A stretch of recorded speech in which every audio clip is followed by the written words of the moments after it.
Overwatch, as it was, is no more. Rejoice, rejoice! Assault armies across the land, join hands in harmony and skip towards your opponents, confident in the fact that you won't get shot at quite as much before you be able to plunge your knife, axe, or whatever implement of your choice squarely in their face. Yes, Overwatch, as we knew it, is dead. Dead and gone. What is it now? It's basically not a rule anymore. It's basically a stratagem. That's right. GW have done a preview today, and this one's my favourite. This one is the best one so far. And I say that as a person who is completely biased, because I love me some close combat. Close combat is satisfying to me. It's like the jam in the donut. It's just the sweetest bit of the fight. When you just pile into that small group of custodian guards, and you've got 30 gaunts, 60 gaunts. Yeah, those custodian guards may kick the fucking shit out of like 90% of those gaunts, but they'll lose in the end. They'll go down. It's just a matter of time. And the sheer joy of getting that Carnifex charge in. Sublime, delicious. So this is just nothing but good news. Oh, this is probably Crystal Jamie crying that Overwatch has changed. Nope. Yes, it's not a rule anymore. It's just a stratagem. From now on, if you want to be able to pop shots off at an opponent before they get in your face, you're going to have to spend a command point to do so. Overwatch is still the same, according to the preview. Yeah, still the same. Still is, you only hit on 6s. You can modify it, and they go into that pretty much later on the preview, but it's good news. It's fantastic news for melee armies, for horde armies. Fantastic stuff. And to be honest with you, for one command point, is Overwatch really something worth one command point? Unless you've got like a load of flamers in there? Does this still affect flamers? I mean, do flamers get to fire without Overwatch? I'm assuming they don't. This is just like a carte blanche thing. No Overwatch unless you spend a command point on it. So yeah, we never know, the boys and girls. You might in future get units that very much like the Sanctus, the G-Steel Cult Army, that can just do Overwatch for free. That still might be on the cards, but as it stands right now, you want to do Overwatch, you want to whittle down those numbers, then you got to pay the piper for it. And that, for me, is fantastic. But we can't have it all our own way. You know, I accept that. You got to give and you got to take. So they said, don't worry, for all those gunline armies out there, they've just give you more information about the defensible trait that terrain can have. And this is it right here. Now this was interesting because when we did the terrain, I think it was last week, you showed some things like scalable, breachable, things along those lines. Defensible was one of them. And I was wondering, would that give you like an extra benefit to your save or something along those lines? I was wrong, but I like this. Defensible, it makes sense thematically in my brain that, yes, a guard army might shit themselves at the side of an oncoming horde of Tyranids or horde of orcs, but those bastards will dig in. And this is good. So, defensible.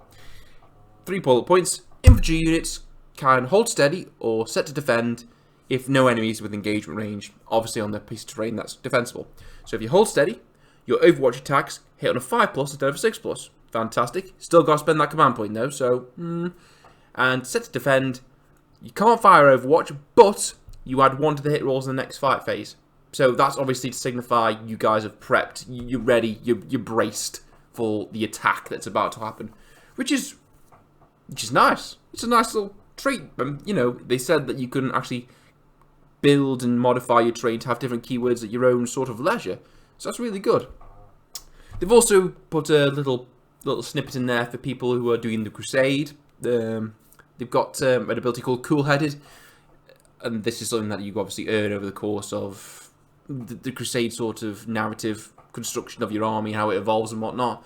You can re-roll failed morale tests taken for this unit in addition. If your unit declares this unit as a target of their charge, the unit can fire Overwatch, and it hits on 5 instead of 6s. Nice, nice little thing to give a squad or a dude or something along those lines if you've I don't know if in particular games he's performed really well in doing that kind of thing. Very fluffy, very narrative. But they did leak something else, though.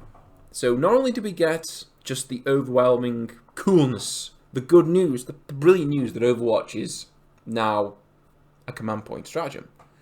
Not only have we got a little bit of something for the Crusade, not only have we got a little bit about terrain, but we've also got a teeny tiny snippet of how strategic reserves work.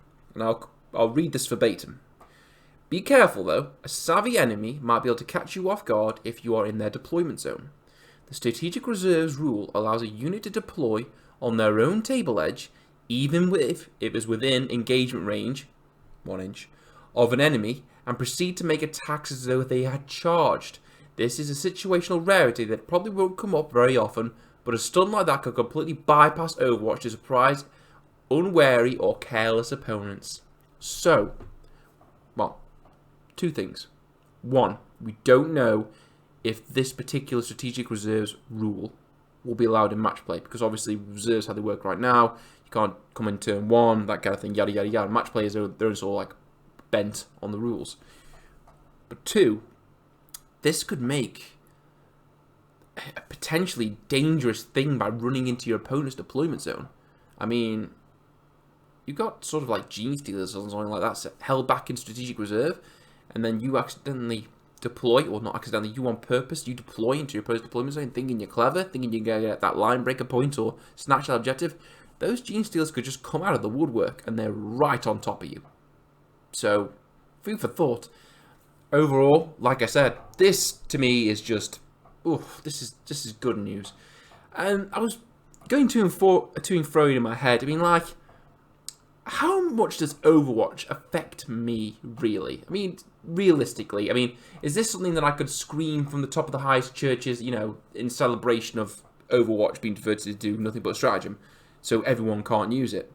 And I'm thinking to myself, must have lost so many gaunts, so many gene stealers, just been denied charges because I was just out of range because Overwatch happened, or lost that critical mass, so I couldn't get the required punch that I wanted to of that combat connecting, just because of good Overwatch rolls.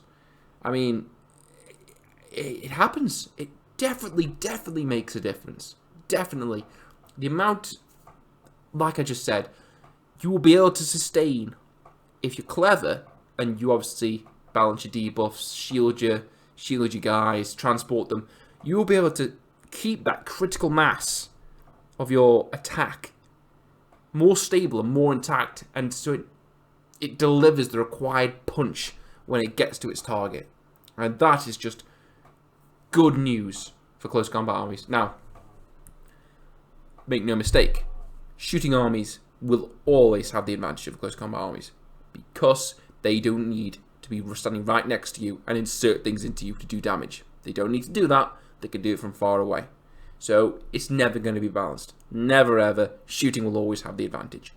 But this is a step in the right direction to make combat armies just better.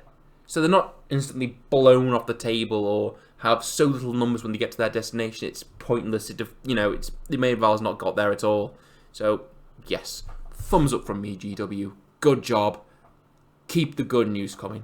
Close combat armies, good news today. And yeah, there was also today a preview, Chaos Faction Focus preview. Nothing on there new at all, really. It's just obviously GW reached out, and I think a collector, I can't remember what his name was, he was just explaining how obviously Chaos are going to be functioning and things like that with the new rules in 9th edition. And yeah, so if you're a Chaos player and you're wondering how your particular force dedicated to whatever dark, horrible god you've got is going to function in 9th edition, just go flick through it, give it a quick read. You might mention something you've not thought of quite yet. But that is it for me today, unless GW release another preview in the next hour or so before I go to bed. Thumbs up, thumbs down, leave a comment if you want. Feedback's always appreciated, that kind of thing. And yeah, I'll catch you all next time. See you later.